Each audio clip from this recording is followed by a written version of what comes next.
Hi, Anu. Hi. So it's a lot of mixed feelings. So there is of course there is an element of excitement, but I think there is a larger sense of responsibility this time. So yeah, I feel like we've grown up for season three.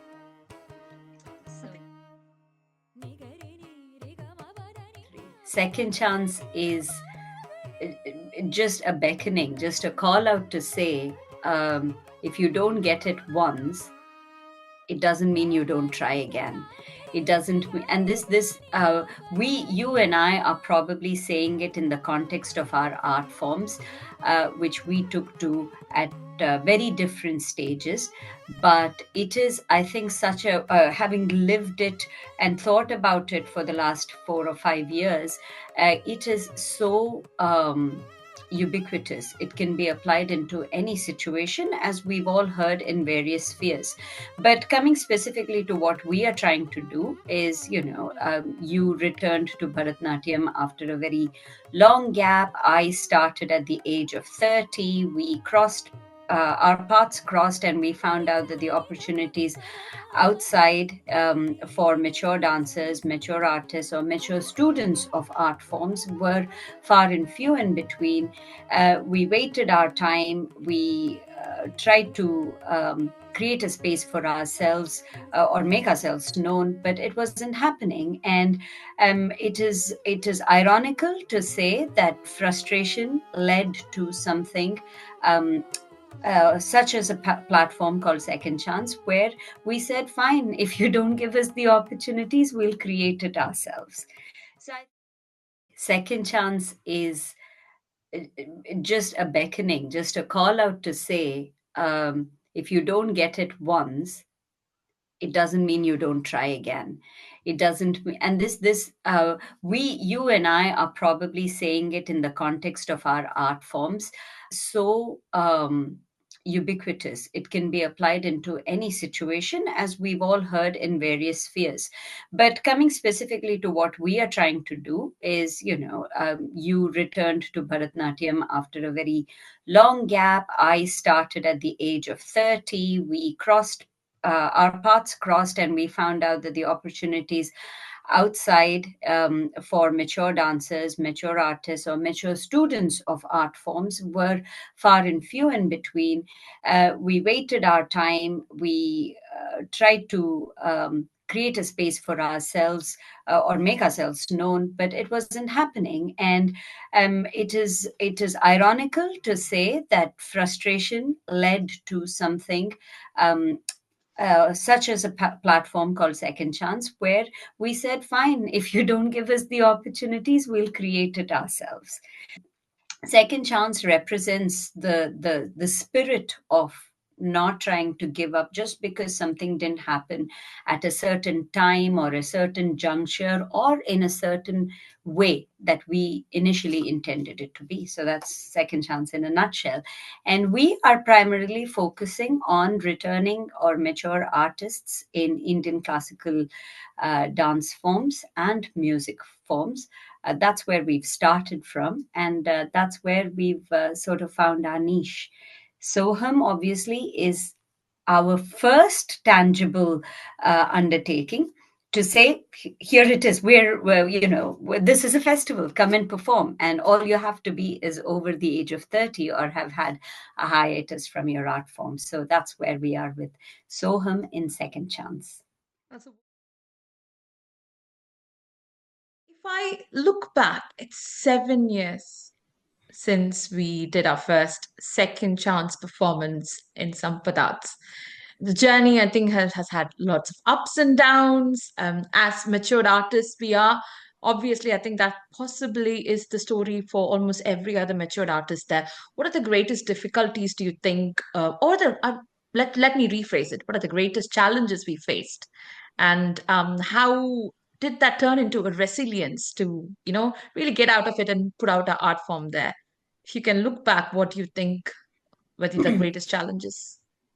So it started off with saying, oh, we don't have opportunities, or we have to audition, or there is an expectation that we should have had a certain number of performances in our kitty, or you should have been. Uh, you should have been a student for X number of years, which I agree with. I mean, our art forms all require a certain basic number of years in training, but that cannot, uh, considering where we entered training in our art forms, it's not always possible. And so I would divide it as external and internal factors, because recognizing the difference and acknowledging that there are factors within ourselves is just as important as saying, oh, the world is not giving us an opportunity. So the external factors are what we would classify as stereotypical, right? So they say, age. I'm sure if you ask male dance artists, they would definitely say gender. It's very out there that male dancers feel that they are at a disadvantage. Singers, particularly, do think that if they haven't sung or played an instrument for a very long time, they're out of practice, and therefore they're not good enough. The other stereotype is, if you have alternate careers, if dancing or music is not your primary career, if you're not a professional artist, so if you're an amateur, then that is.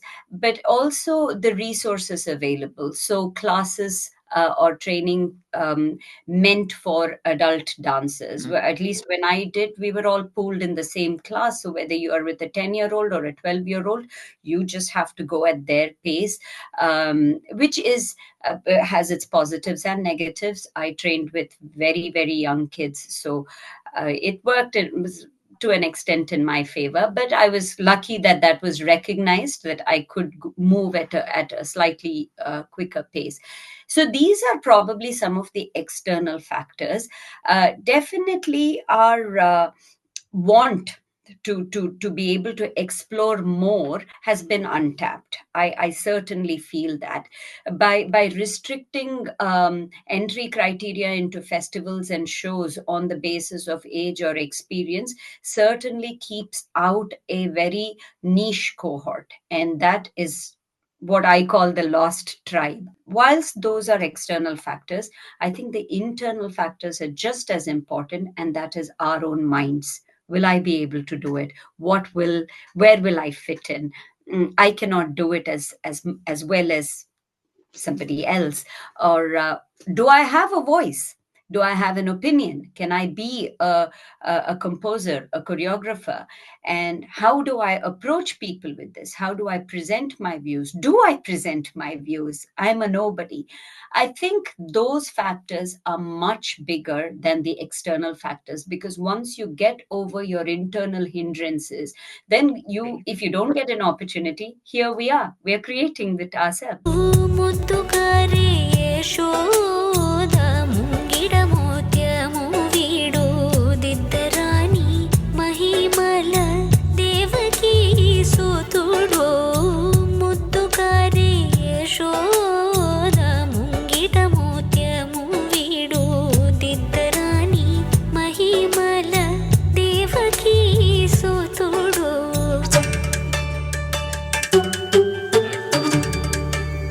When you are much more mature, and it is more so, it is profoundly because it's a second chance.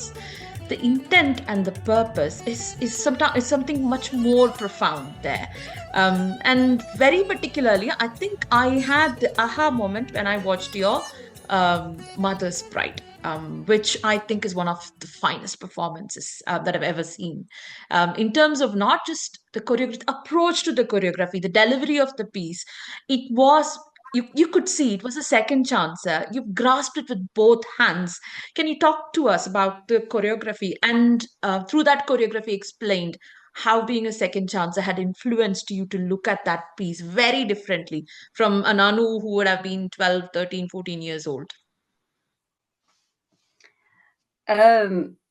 Yeah. M- Mother's Pride came at a time of very conflicting thoughts regarding our own opportunities, right? Both Mother's Pride and Soham season 1 happened in the same year, which was 2021. And both were in a way slow starts, because we had spoken about this whole we need to create ourselves a second chance for the 4 years preceding. And Mother's Pride was more organic. So obviously it was a very organized undertaking by Upasana Arts through my guru, Srimati Deepa Ganesh. But I took to it one step at a time, which would have been probably the first difference. Because forget Anu at 12 or 13, even Anu at about 25, 26 would have just gone in for it and said, let's see what happens when it happens. Or even in the early stages of dancing, there was a very different kind of hunger when I joined Chitraka or Chitralekha Bolar, my first guru. The hunger there was very different. It was about getting through grades. It was about learning more pieces. And obviously the Arangetram was a very different kind of challenge.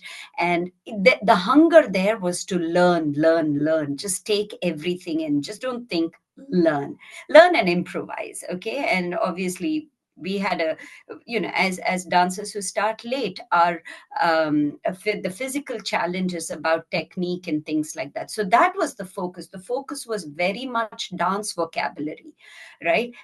Can I jump, can I twirl, can I sit? That was it, I think.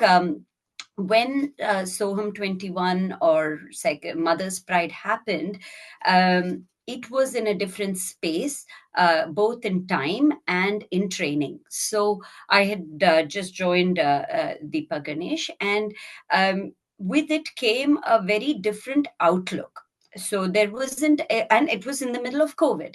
So there wasn't a rush to get anywhere. We weren't going anywhere. Nobody was going anywhere. All of us were holed in. But I mean, I want to believe there was a creative streak somewhere. It was latent. But when you're given a beautiful piece of literature and you're open to it, that is the first step. If we are set in our ways and we think, oh, this is exactly how, a padam has to be constructed like this, a varnam has to, I mean, those rules are great, because then you have to understand those rules to then know where can I introduce nuances. I don't think I would have had that sort of a perspective a few years ago. And I said, the idea was very much staying and working within the rules, but trying to get in your creative content in there. Secondly, it woke up many latent, I wouldn't call them hobbies. I never did it as a hobby, but things that I used to do, like writing. I didn't give it up. I just didn't do it after leaving university or whatever.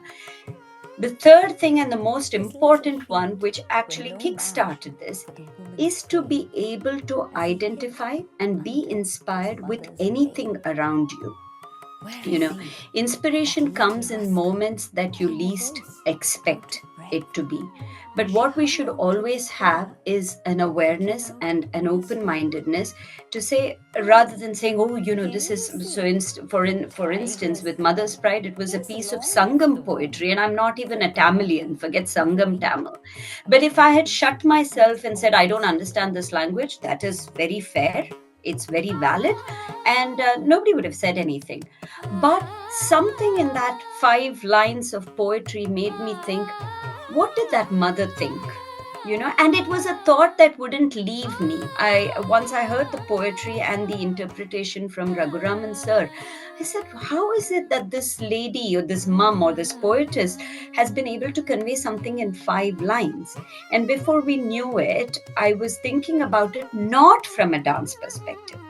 It never started off as me wanting to dance to this piece, which was the beauty of it, and which is the beauty of taking one step at a time. And I have to credit Deepaka for never putting me into that mold and saying, we're having this festival, you look at a piece of poetry. And that was the idea she had, but it was never enforced upon me. So I never felt like I had to deliver. But just being inspired by something that was so unfamiliar to you brought out the latent habit of writing, which I am so glad it did.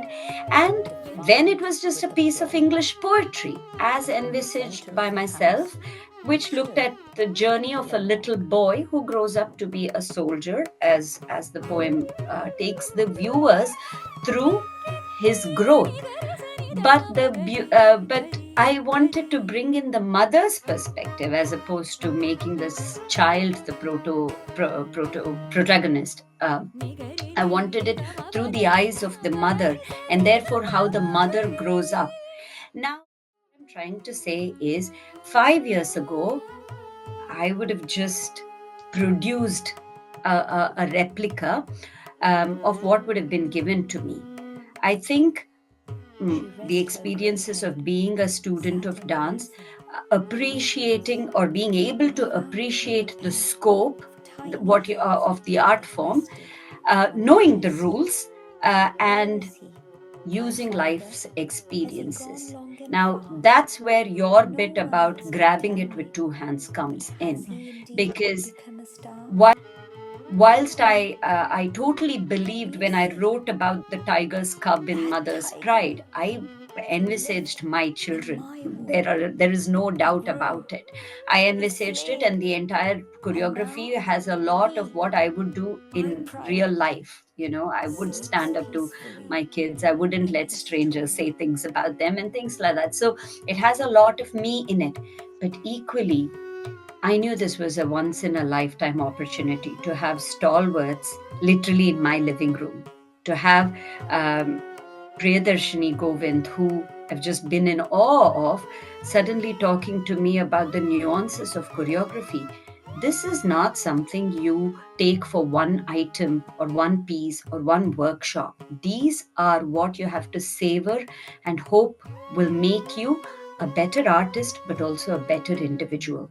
I would definitely not have had that insight had a workshop been offered to me 5 years ago.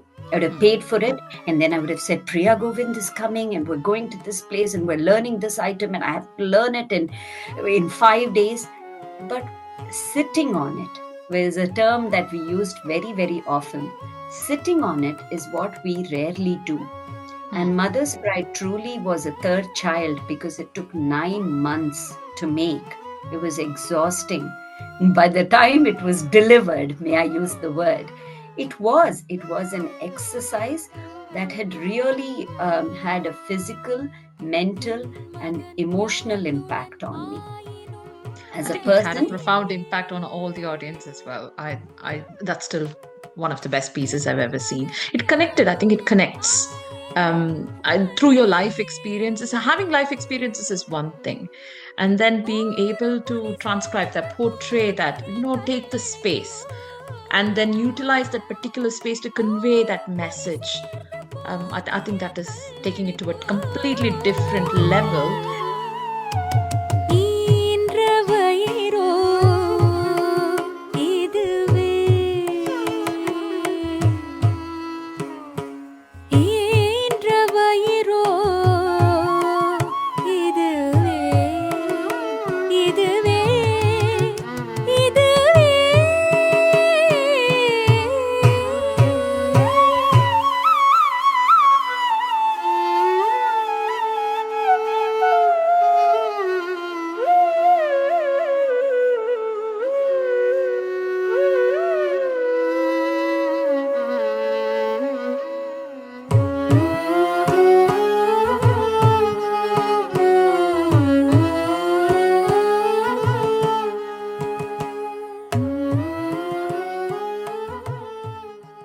You had the opportunity to take the Second Chance Ensemble to Lowry.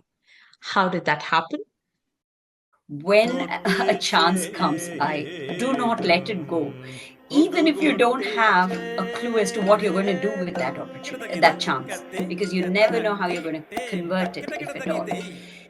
It was Upasana Arts' annual showcase event, but within 24 hours, we had a singer, a veena player, a keyboard player, a percussionist, and two dancers, apart from me, who said they're on board, they're in it. And in a span of 24 hours, Second Chance Ensemble happened.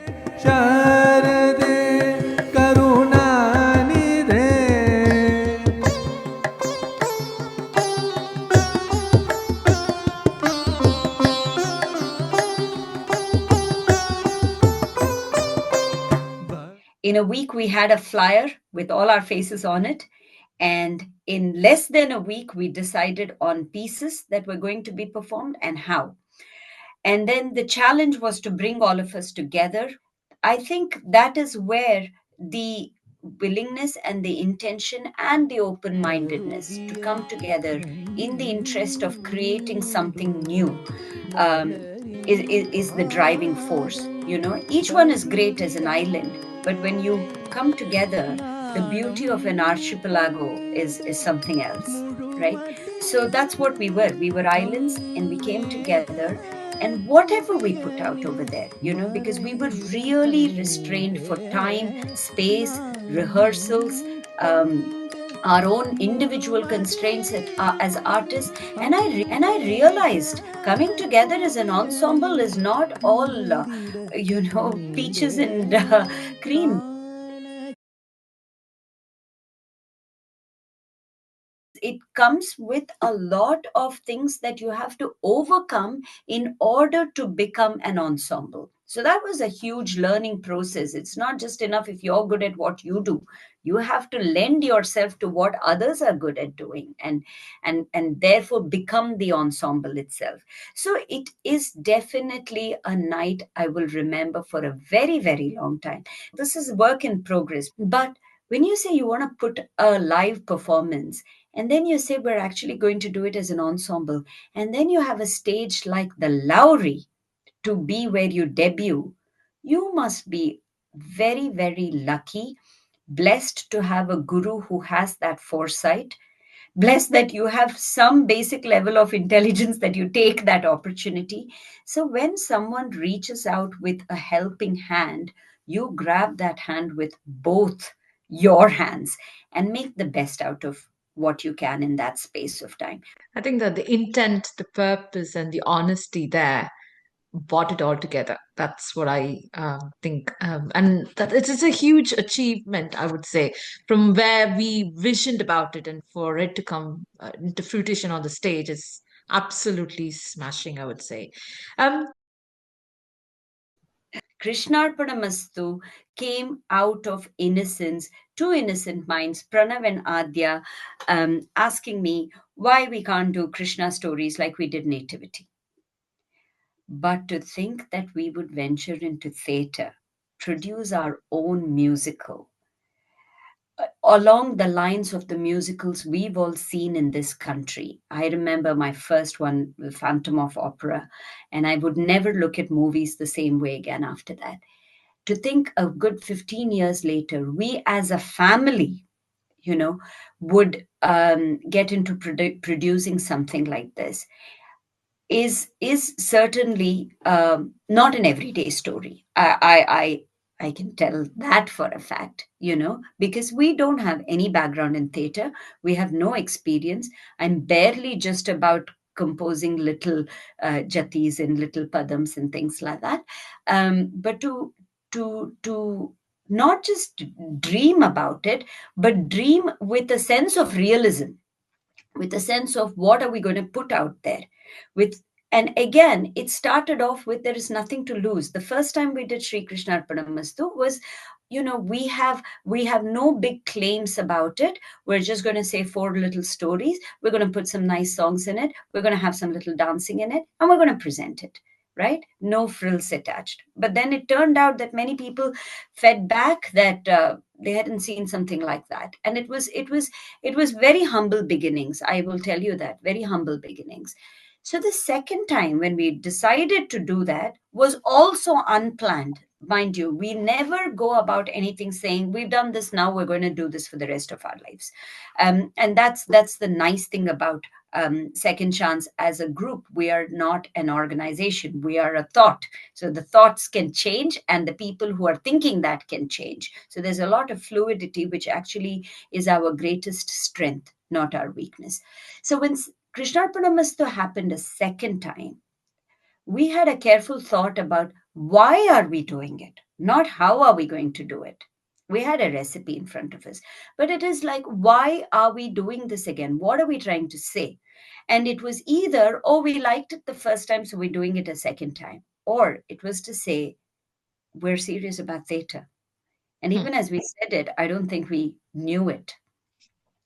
And again, coming back to what you said, the intention and the purpose, because, vision is probably an individual thing. One person can have a vision, one person can have an idea, but to bring it to a format that requires more than just one person to work on it is a huge undertaking. The tangible aspects of composing music or teaching the children the dramatics of it, those are all tangible. Those are the things you have to do. But to get an entire or half a community engaged in it, engaged in the thought process, bring different mindsets together, and be able to work together as a team towards a goal that not everyone has seen. It's not everyone's goal, but that is that is a huge learning and a hugely fulfilling experience. It's all good to talk about a one man show, but SriKrishnarpanamastu is anything but a one man show. Everyone from those of us who decided on costumes till the ones that were deciding on music and direction and stage crafting business, everything was an experiment. Well, it was an experience, but it was an experiment.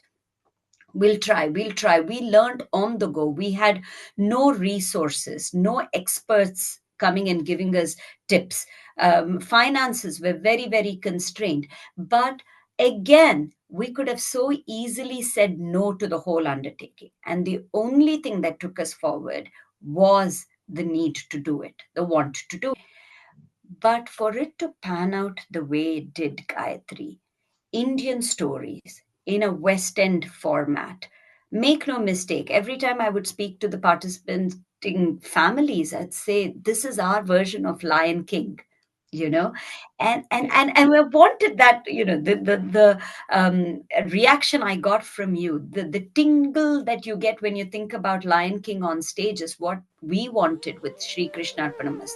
But then, like I said, Indian stories in the West End format, just four stories, but interspersed with what is quintessentially Indian: classical dancing, classical music. And you bring in artists who conform to the second chance ethos. So there was this balance between children who are the so-called tomorrows, to carry on our stories and our legacy. But on the other end, you had it firmly grounded and rooted by these artists who had spent years in training. So there was a balance established over there. And then you had 57 volunteers bringing in 35 children, 10 artists, songs in 7 different languages, different styles of dancing, all put together. And when it culminated in an abhang, it is no surprise now that somebody else thought that the abhang was actually composed for our show. But I think it lent itself so well because it was such an organic process. And I think I can go to the extent of saying we really didn't cut corners. If we had made an error, it was out of ignorance, not because we couldn't be bothered. And it so boils down to the same 3 guiding principles: honesty, intention, and vision. I think the outreach speaks for itself. You had little children wishing to be part of the ensemble. If it happened the very next year, that was an inspiration for them. They wanted to be there up on the stage. There were few people saying they would like to be part of it. And I think the community outreach that you had visioned, or whether you envisioned it in this, when you started Krishnarpanamastu, you possibly got it when you premiered it for the second time. It was very lovely to stand there and listen to everybody. And then with the Abhang on, I don't think there was a single soul who was very, very quiet sitting on their seat. We were all willing to be part of it and join in. And I think that brings the joy out, and art specifically does that in that particular purpose. And bringing it all down to Soham 3, very specifically, you have some of the artists who performed in SriKrishnarpanamastu, and also some of them who performed with you in Lowry, performing for Soham season 3. So it's very, very exciting that we're featuring all of them there. And I would say to everybody who's listening, please tune in and listen to them. We have a great lineup of artists for Soham season 3. Any concluding words from you, Anu? No, I agree. I think we've truly spread our wings over the last 5 years. And it's important people see and recognize that journey. This hasn't been a whimsical journey. It hasn't been on the spur, though our personalities are certainly thanks to you, this has been grounded. I'm such an on the spur personality that it would be hard to not flip from one thing to the other, but it has been a process. And venturing from, oh, let's have an online festival, to having an entire theatrical production is not something that happens overnight. It has taken a lot of introspection to see what is possible and to try and do that in the best possible way. So it is never, oh, no one's going to criticize us for this because this is not our living, this is not our profession. It's never done that way. Because the honesty that we lend ourselves to an undertaking is what comes through. It's not, yes, of course, the flashy images, the flashy costumes, and all of that is only a part of the process. But what comes screaming through, be it an online festival or an on-stage production, is the fact that the intention was right, intention of telling a story. And I think that's what will come through with Soham season 3. We've had our challenges for this season. We could have said, let it be. We haven't. So that spirit of Soham is almost seeping into all the other undertakings of Second Chance. I don't know where we will go from here. I don't know what will happen tomorrow, let alone next year. But I know that anything we undertake will be done with the same amount of dedication, sincerity, innovation, and honesty. So the vision will make itself known rather than us having to herald it loud and clear.